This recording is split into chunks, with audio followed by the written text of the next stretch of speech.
2 seats in the middle, thanks guys. Just outside the mic, that's great.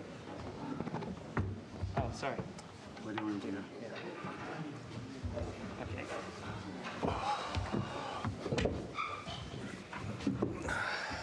Okay, buenas noches. We'll get straight underway with the Argentina post-match press conference with Captain Julian Montoya to my right and to his right, Coach Michael Cheika. So the first question, please. Yeah, we'll start here and the second one there. Felicitaciones, la verdad, gran triunfo. ¿Qué cambió del primer tiempo al segundo? O sea, todos hablamos del vestuario de Samoa. It's a great triumph, a great victory. ¿Qué hubo en este vestuario en ese entretiempo? What changed between the first half and the second half? What happened in the changing room? Well, not so much, not that different on the first half. We made a couple of mistakes, very important mistakes. One on the try, but we stayed in the match. We stayed in the game. Wales already smart in the tactical way. They were playing on the long way, on the long run, and we didn't expect that. We needed to reorganize our team, but on the couple of times where we played on the second phase, from that very moment, we had a great, strong defense. Well, we did a mistake in the second half, an error on the try. But I have the experience of this kind of match.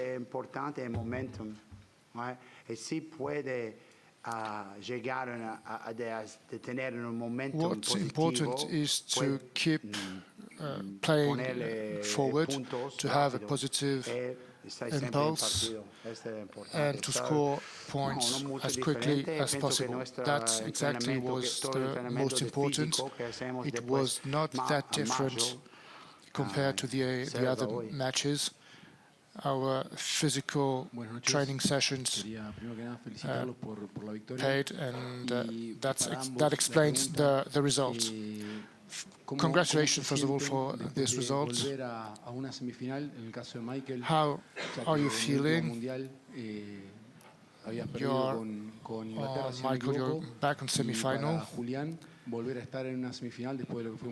The last time it was defeat against England and Julian in 2015. Well, I'm pretty happy to be here.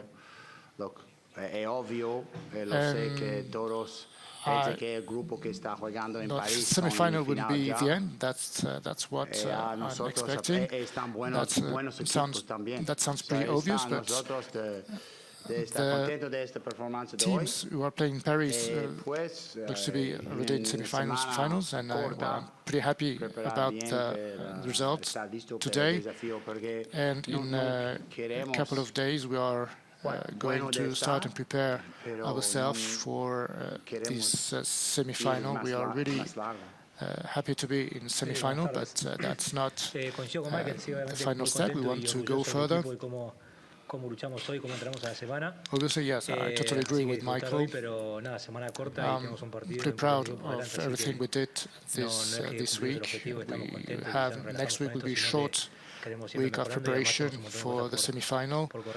We are going to have some rest, but we still have many things to correct and to really need to work hard on many things. Congratulations to both of you, Michael. Bets on the bench give you, you're fully right on what you were organizing on the bench. What are you planning now for the next match?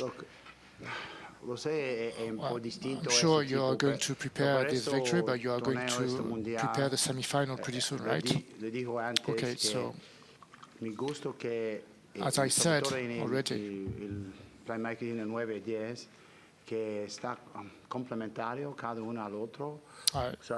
really like that when the number 9, number 10, the halfbacks are pretty complementary.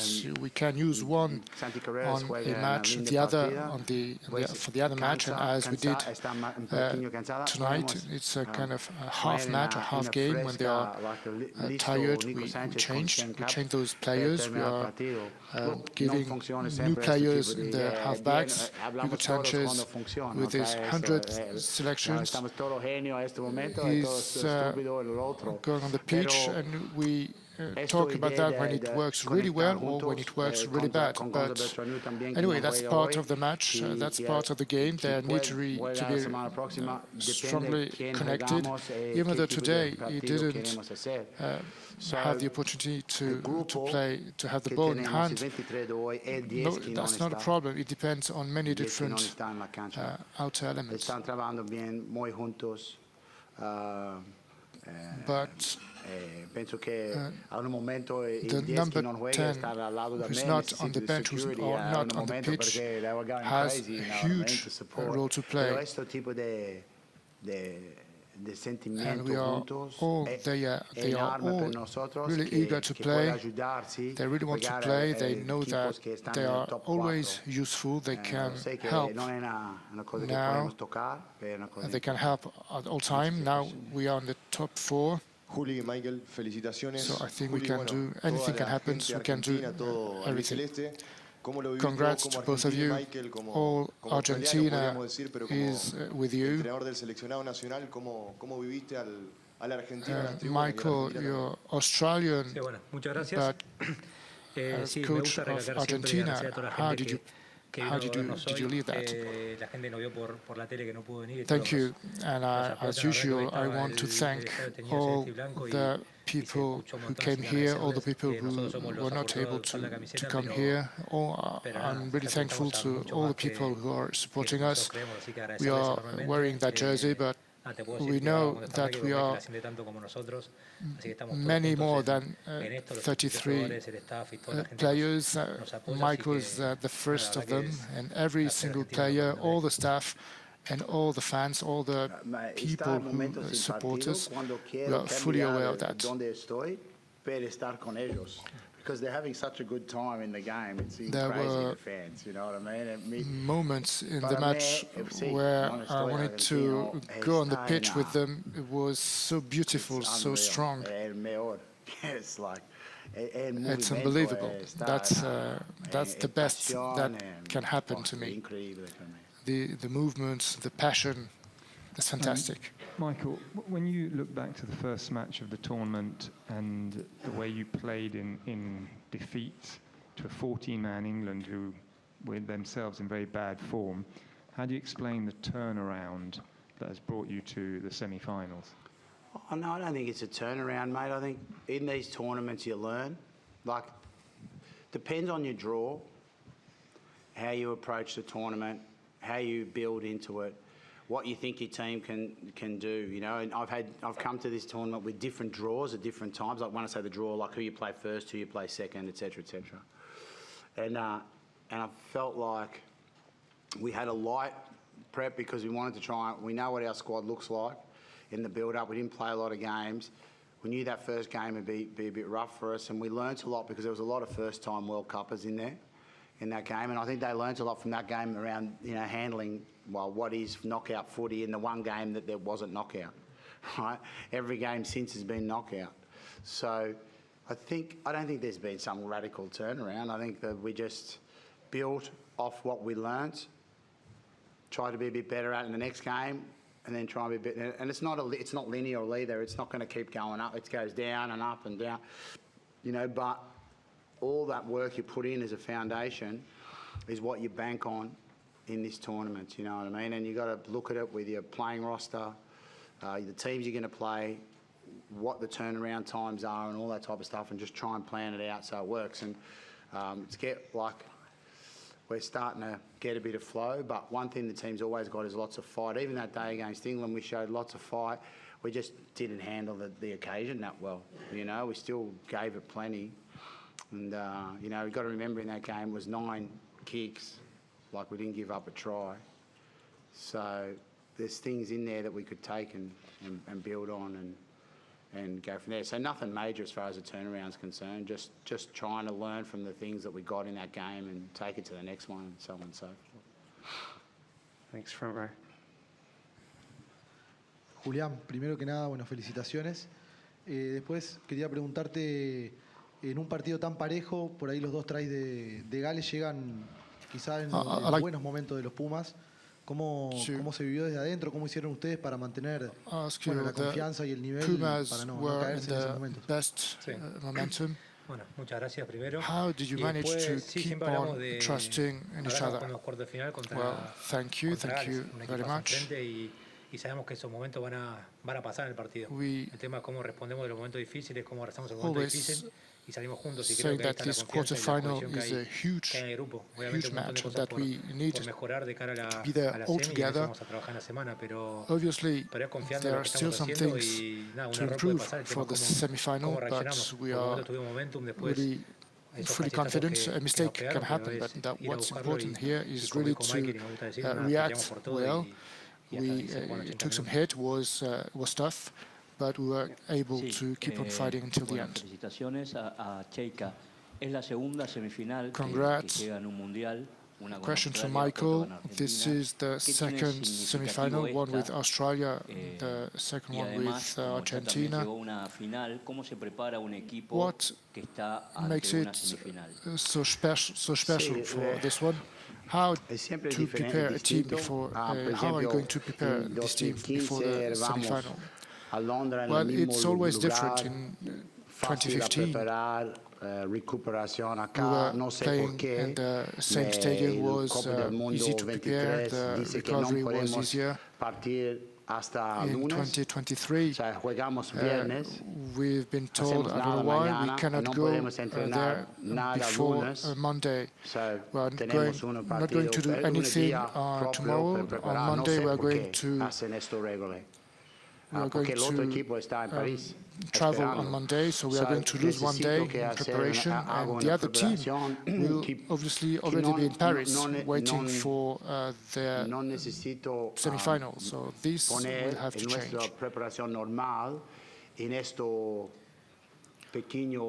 I cannot implement the normal preparation phase in this short amount of time that I've been given. So mentally, the preparation and what we need, it's clear that we are going to be able to prepare this match in Paris, how we are going to react, how we are going to face the obstacles. A clear and simple strategy, good recovery, so that we can be ready for battle and the physical war next week, next weekend.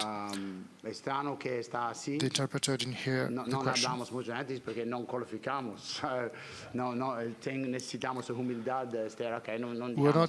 We couldn't talk about that before because we were not qualified, so we didn't want to have some trouble on things we didn't think about, but we will obviously need a specific recovery. We'll need to rest, but I wouldn't use that as an excuse. This or that can be better, or this or that can be worse. That's the way the organization works. So we need to do as we have to do. Congrats to both of you. My question,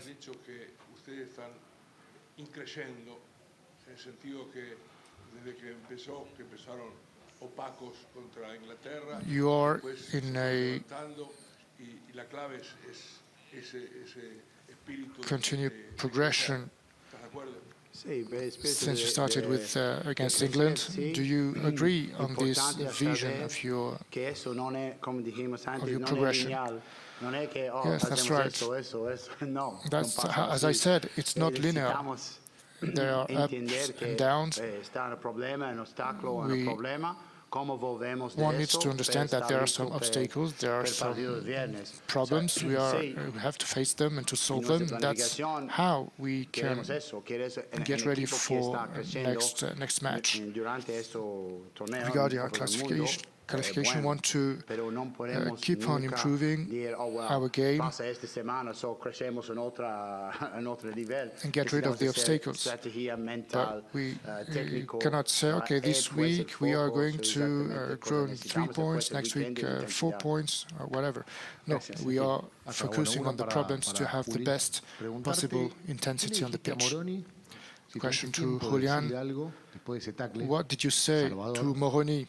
If you had time to tell him something after these tries, you said it's a comparison of the Diego Martinez tackle.